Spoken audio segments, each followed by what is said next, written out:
Hello and welcome back दोस्तों, कैसे हैं आप लोग। आई होप कि आप सभी लोग बहुत ही बढ़िया होंगे और बहुत ही बढ़िया से पढ़ाई कर रहे होंगे। दोस्तों पिछली वीडियो में जो है हमने चैप्टर नंबर 2 को खत्म कर दिया था।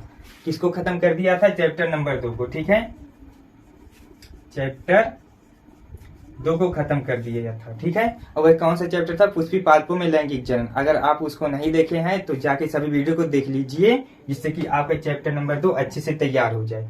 और दोस्तों आज के इस वीडियो में जो है हम अध्याय 3 के बारे में बात करेंगे, जो हमारा कौन सा चैप्टर है? मानव जनन है। कौन सा चैप्टर है? मानव जनन है। ठीक, इंग्लिश में हम क्या बोलते हैं? Human reproduction. देखिए यहाँ पे मानव जनन। मानव जनन होता क्या है? आपको हम पहले ही बताए थे, अगर किसी भी चीज के लास्ट में अगर जनन लग गया है तो उसका मतलब वहां पर क्या हो रहा है? उसका निर्माण हो रहा है। ठीक है, तो यहाँ पे देखिए, यहाँ पे क्या है? मानव जनन है ना। मानव जनन, मानव जनन, मानव यानी कि मनुष्य। ठीक, और जनन मतलब उसका निर्माण हो रहा है। ठीक है, मनुष्य का निर्माण। मनुष्य का निर्माण क्या कहलाता है? मानव जनन कहलाता है। ठीक, तो सबसे पहले चैप्टर का मतलब समझिए। चैप्टर का मतलब क्या है? मनुष्य का निर्माण। ठीक, अब लेकिन मनुष्य का निर्माण कैसे होता है? ऐसे डायरेक्ट तो नहीं हो जाएगा कि मनुष्य का निर्माण ऐसे हो गया। डायरेक्ट कुछ भी नहीं होता है, कुछ प्रोसेस होता होगा तब भी होता होगा। ठीक है, तो यहाँ पे देखिए, यहाँ पे कौन सी प्रक्रिया होती है जिससे कि मनुष्य का निर्माण होता है? तो हमारा एक प्रोसेस होता है जिसे हम क्या कहते हैं? लैंगिक जनन। क्या कहते हैं? लैंगिक जनन। इसी लैंगिक जनन द्वारा मनुष्य का निर्माण होता है। किसके द्वारा होता है? लैंगिक जनन द्वारा मनुष्य का निर्माण होता है। ठीक, तो इस लैंगिक जनन द्वारा कैसे मनुष्य का निर्माण होता है, चलिए देखते हैं। देखिए यहाँ पे ये हमारा क्या है? नर है। ठीक, और ये हमारा क्या है? मादा है। जब दोनों का आपस में क्या हुआ? विवाह हुआ, तो यहाँ पर क्या हो जाते हैं? नर से नरयुग्मक और मादा से कौन? मादा युग्मक। मादा युग्मक। जब दोनों का विवाह कराया जाता है तो नर युग्मक और मादा युग्मक, ठीक, आपस में क्या करते हैं? फ्यूज करते हैं। फ्यूज यानी कि मिलते हैं, निषेचित होते हैं। ठीक है, दोनों आपस में मिलते हैं तो जिससे क्या बनता है? युग्मनज बनता है। क्या बनता है? युग्मनज। युग्मनज बनता है, और युग्मनज से क्या बनता है? भ्रूण बनता है। और भ्रूण से क्या बन जाता है? नया संतान। ठीक, तो यही प्रक्रिया हमारी क्या कहलाती है? लैंगिक जनन। ठीक, देखिए लैंगिक जनन में क्या हो रहा है? नर है ना, नर और मादा का आपस में विवाह कराया जा रहा है। वो कंडीशन अलग है, जब विवाह नहीं कराया जा रहा है तब भी हो सकता है, लेकिन यहाँ पर क्या हो रहा है? यहाँ पर विवाह कराया जा रहा है। ठीक है, यहाँ पे क्या किया जा रहा है? विवाह कराया जा रहा है। ठीक, तो नर से नर युग्मक और मादा से मादा युग्मक आपस में जब मिलते हैं तो जिससे क्या बनता है? युग्मनज बनता है। युग्मनज से भ्रूण बनता है, भ्रूण से नया संतान। यह प्रक्रिया क्या कहलाती है? लैंगिक जनन। ठीक, तो यहाँ पर देखिए, यहाँ पर कुछ प्रोसेस है। नर से नर युग्मक का निर्माण कैसे हुआ? मादा से मादा युग्मक का निर्माण कैसे हुआ? ठीक है, और युग्मनज कैसे बना? भ्रूण से भ्रूण कैसे बना और नया संतान कैसे बना? चलिए इसको हम देखते हैं। यहाँ पर आप लोग बताइए कि नर में जो है कितने गुणसूत्र पाए जाते हैं? तो सभी को पता होगा कि नर में 46 गुणसूत्र पाए जाते हैं। ठीक, और मादा में भी 46 गुणसूत्र पाए जाते हैं। ठीक, तो इसमें होता क्या है? नर के और मादा की जनन कोशिका में क्या होता है? अर्धसूत्री विभाजन होता है। ठीक, शरीर के सिर्फ जनन कोशिका में ही अर्धसूत्री विभाजन होता है, बाकी सब जगह क्या होता है? समसूत्री विभाजन होता है। ठीक है, तो यहाँ पे लिख देंगे, मनुष्य के शरीर में केवल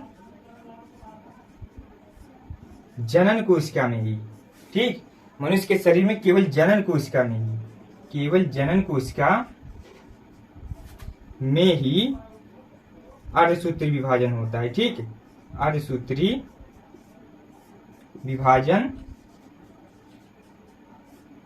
होता है।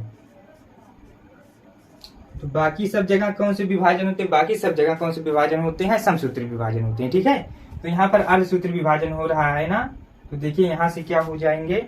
46 है तो 46 का आधा क्या हो जाएगा? 23 आपस में बट जाते हैं। ठीक, ऐसे करके 23 इधर और 23 इधर। ठीक, और यहां से भी 23 और 23। ठीक, क्या करते हैं? ये वाला 23 और ये वाला 23 आपस में मिलते हैं। ठीक, 23 आपस में मिलते हैं तो यहाँ पर क्या हो जाता है, 23 46 हो जाता है। ठीक, 46 हो जाता है। तो 46 गुणसूत्र होते हैं युग्मज में। ठीक, तो जिससे कि क्या बन जाता है, युग्मज बनता है, युग्मज से भ्रूण, भ्रूण से नया संतान बन जाता है। ठीक, और यहाँ पर देखिए मोटी बात, अगर जैसे कि कोई मनुष्य है उसमें अगर 46 गुणसूत्र पाया जा रहा है और इसमें भी 46 गुणसूत्र है। ठीक, नर में भी 46 गुणसूत्र और मादा में भी 46 गुणसूत्र। ठीक है, नर में भी 46 गुणसूत्र और मादा में भी 46 गुणसूत्र। दोनों में अगर समसूत्र विभाजन हो रहा है तो यहाँ पर भी 46 है ना, और उधर भी 46 है, तो 46 इधर से भी आया और 46 इधर से भी आया, तो 46 कितना हो जाएगा, 92 होगा कि नहीं, 92 होगा ना। तो आप लोग बताइए कि क्या किसी मनुष्य में 92 गुणसूत्र पाया जाता है, नहीं पाया जाता है। ठीक है, किसी भी मनुष्य में 92 गुणसूत्र नहीं पाया जाता है, तो इसलिए यह प्रक्रिया जो है संभव नहीं है। ठीक, इसलिए यहाँ पर क्या होता है, समसूत्री विभाजन नहीं होता है, केवल अर्धसूत्री विभाजन ही होता है। ठीक है, अब आप लोग देखिए कि यह प्रक्रिया जो है यह कितने पार्ट में संपन्न होती है। तो यहाँ पे देखिए, यहाँ पर क्या हो रहा है, नर युग्मक ना, तो जब यहाँ पर नर युग्मक हो रहा है तो यह कौन सी प्रक्रिया है, निषेचन पूर्व घटना है। ठीक है, यह निषेचन पूर्व घटना है। जब नर युग्मक का निर्माण हो रहा है, मादा युग्मक का निर्माण हो रहा है, तो ये कौन सी प्रक्रिया है, निषेचन पूर्व घटना है। ठीक, तो आप इतना लिखिए, फिर इसके बाद चलिए हम आपको लिखकर यहाँ पे बताते हैं, तब तक यहाँ से हम इसको मिटा दे रहे हैं।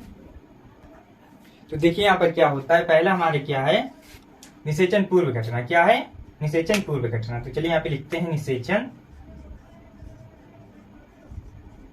निषेचन पूर्व घटना। आपको एक एक टॉपिक समझ में आ गया, सिर्फ आपको क्या करना है, वीडियो को एकदम ध्यान से देखना है। निषेचन पूर्व घटना, ठीक है, इसको हम क्या कहते हैं, प्री फर्टिलाइजेशन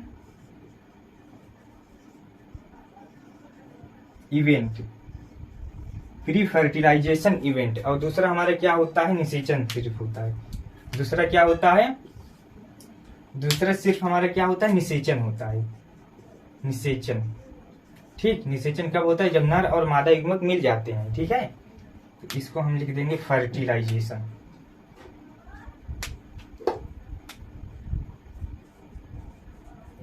फर्टिलाइजेशन, ठीक। और तीसरा क्या होता है, तीसरा हमारा होता है हम लोगों का निषेचन पश्च घटना। क्या होता है, निषेचन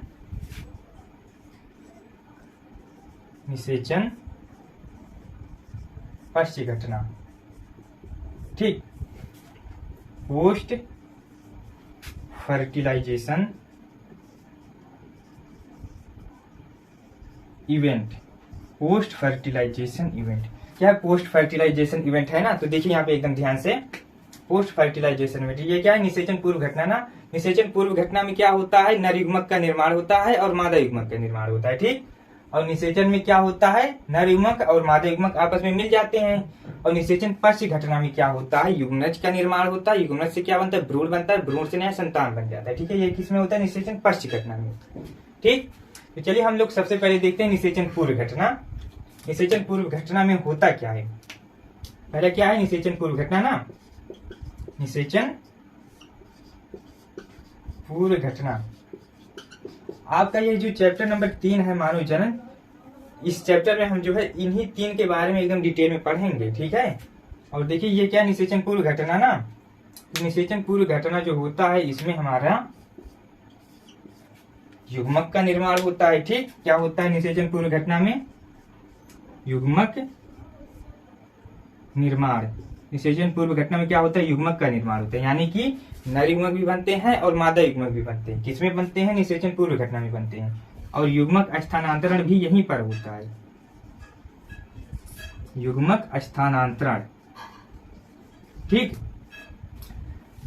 युग्मक का निर्माण कहाँ होता है, यह प्रश्न पूछा जा सकता है। तो कहाँ पर होता है, निषेचन पूर्व घटना में होता है। और युग्मक स्थानांतरण कहाँ पे होता है, यह भी प्रश्न पूछा जा सकता है। तो यह भी कहाँ होता है, यह भी निषेचन पूर्व घटना में ही होता है। ठीक, और युग्मक का निर्माण कैसे होता है, युग्मक के निर्माण की प्रक्रिया को हम लोग क्या कहते हैं, तो चलिए इसको हम देखते हैं।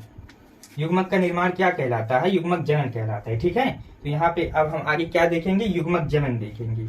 अगला टॉपिक हमारा है युग्मक जनन। ठीक, क्या है अगला टॉपिक, युग्मक जनन। युग्मक जनन अब हम लोग किसे कहते हैं, तो हम लोग किसे कहते हैं युग्मक जनन। युग्मक है ना, और लास्ट में क्या आ गया है, जनन आ गया है। तो आप लोगों को पहले ही बताया गया है, जिसके लास्ट में जनन आया है उसको हम क्या कह देंगे कि उसका निर्माण हो रहा है। ठीक है, तो यहाँ पर क्या हो जाएगा, युग्मक का निर्माण। यहाँ पे हम लोग लिख देंगे युग्मक के निर्माण की प्रक्रिया, युग्मक के निर्माण की प्रक्रिया, युग्मक के निर्माण की प्रक्रिया क्या कहलाती है, युग्मक जनन कहलाती है। ठीक है, और यह जो युग्मक होते हैं ना, यह भी दो प्रकार के होते हैं। पहला क्या होता है, नर युग्मक होता है, और दूसरा क्या होता है, मादा युग्मक होता है। ठीक है, तो यह क्या है, युग्मक के निर्माण की प्रक्रिया लिख देंगे यहाँ पे, युग्मक जनन कहलाती है। ठीक, और यहाँ पे लिख देंगे, ये दो प्रकार के होते हैं। युग्मक कितने प्रकार के होते हैं, दो प्रकार के। पहला क्या होता है, नर युग्मक होता है, और दूसरा क्या होता है, मादा युग्मक। लिखेंगे यह दो प्रकार के होते हैं। कितने प्रकार के होते हैं युग्मक, दो प्रकार के होते हैं। देखिए यहाँ पे युग्मक जनन है ना, तो युग्मक जनन कितने प्रकार के होते हैं, दो प्रकार के होते हैं। ठीक है, पहला क्या है हमारा, शुक्राणु जनन। ठीक है, शुक्राणु जनन।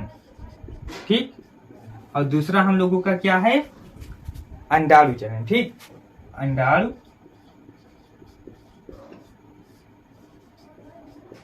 जनन। तो हम लोग सबसे पहले किसको देखेंगे, शुक्राणु जनन को देखेंगे। तो आप लोग इतना लिखिए, फिर उसके बाद हम इसको मिटाकर चलिए शुक्राणु जनन को देखते हैं। पहला हमारा क्या है, शुक्राणु जनन है ना। देखिए चलिए शुक्राणु जनन को हम लोग देखते हैं। शुक्राणु जनन, इंग्लिश में हम लोग इसे क्या कहते हैं, स्पर्मेटोजेनेसिस। क्या बोलते हैं इसको, स्पर्मेटोजेनेसिस। ठीक, शुक्राणु जनन इंग्लिश में क्या कहते हैं, स्पर्मेटोजेनेसिस। अब देखिए शुक्राणु जनन में क्या होता है, शुक्राणु जनन से नर युग्मक बनते हैं। क्या बनते हैं, नर युग्मक बनते हैं। ठीक है, नर युग्मक, शुक्राणु जनन से क्या बनते हैं, नर युग्मक बनते हैं। नर युग्मक को ही हम लोग क्या बोलते हैं, शुक्राणु कहते हैं। ठीक, अब शुक्राणु जनन हम लोग किसे कहेंगे, शुक्राणु जनन हम लोग किसे कहेंगे बताइए। शुक्राणु है ना, और लास्ट में क्या आ गया है, जनन आ गया है। ठीक, यहाँ पे क्या हो जाएगा, शुक्राणु के निर्माण की प्रक्रिया, शुक्राणु के निर्माण की प्रक्रिया शुक्राणु जनन कहलाती है। ठीक, शुक्राणु जनन कहलाती है, शुक्राणु जनन कहलाती है। ठीक, अब देखिए यहाँ पे शुक्राणु जनन है ना, तो शुक्राणु जनन किसे कहते हैं, शुक्राणु के निर्माण की प्रक्रिया शुक्राणु जनन कहलाती है। ठीक, तो अब हम लोग क्या करेंगे, अब तो अगला टॉपिक हमारा क्या है, अंडाणु जनन है ना। तो हम लोग अंडाणु जनन किसे कहेंगे, अंडाणु जनन हम लोग उसे कहेंगे जिसमें अंडाणु का निर्माण होता है। ठीक, उस प्रक्रिया को हम लोग क्या कहते हैं, अंडाणु जनन कहते हैं। ठीक है, तो सबसे पहले लेकिन हम लोग क्या देखेंगे, शुक्राणु जनन को सबसे पहले पूरी तरीके से खत्म करेंगे। ठीक, तो अब हम लोग क्या देखेंगे कि शुक्राणु का निर्माण कहाँ होता है, नर जनन अंग में ही तो शुक्राणु का निर्माण होगा। तो अब हम लोग सबसे पहले क्या देखेंगे, नर जनन अंग देखेंगे। ठीक है, तो आज की वीडियो में हम लोग इतना ही रखते हैं, और अगली वीडियो में जो है हम लोग किसको देखेंगे, नर जनन अंग को देखेंगे। किसको देखेंगे, नर जनन अंग को देखेंगे। ठीक है, और इसको देखने के बाद हम लोग क्या देखेंगे कि शुक्राणु का निर्माण नर जनन अंग में कैसे होता है। इन सभी प्रोसेस को हम एकदम डिटेल में देखेंगे। आप लोग वीडियो में बने रहिएगा। ठीक है, तो चलिए आज की वीडियो में बस इतना ही रखते हैं। अगर कहीं पर भी कोई कंफ्यूजन है तो कमेंट करके जरूर बताइएगा। ठीक है, तो चलिए आज के वीडियो में कुछ प्रश्न है आपसे, उसका आंसर जरूर दीजिएगा। पहला प्रश्न बताइए कि शुक्राणु जनन किसे कहते हैं। दूसरा प्रश्न हमारा है, मनुष्य के शरीर में किस कोशिका में केवल अर्धसूत्री विभाजन होता है। ठीक है, तो इन दोनों प्रश्नों का आंसर आप लोग कमेंट करके जरूर बताइएगा। ठीक, तो चलिए आज की वीडियो हम लोग बस इतना ही रखते हैं। तब तक के लिए आप चाहे जहां पर भी हो, stay motivated, stay connected, keep growing, keep working.